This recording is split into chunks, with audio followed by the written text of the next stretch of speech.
Hi, this accessibility tutorial will address the guideline that states, the column tool is used to create multiple columns.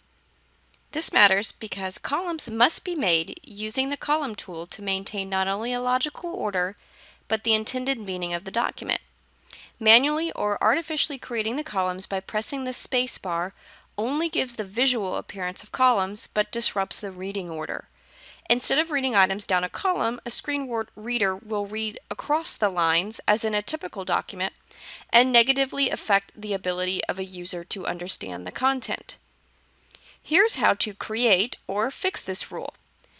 You can create columns in two ways. The first involves typing one long list of items, selecting it, and then using the column tool, which you'll find under the Page Layout tab and under the Columns option, to select the number of columns you'd like to create. The second way involves determining the number of columns before typing or entering content.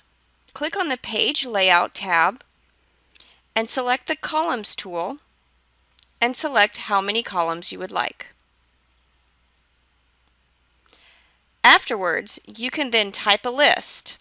After you've reached the bottom of one column, the cursor will automatically move to the next one. If you want to adjust the width of each column, you can activate the ruler. To do this, go to the View tab. Under the Show section, select Ruler. You can use this to easily lengthen or shorten each column to your preference. Simply click and drag the double-headed arrow to adjust the column length.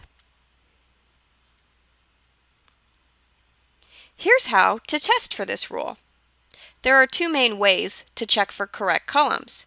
First, use the ruler at the top of the document, which again you can find under the View tab, the Show section, and select Ruler.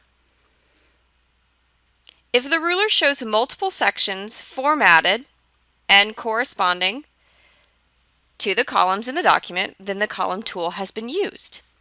You can also check by first clicking inside the column you want to check, then open the Page Layout tab and click on Columns. If columns have been created, the number of columns will always be highlighted. Thanks for watching this tutorial. For more information, please visit www.TxVSN.org.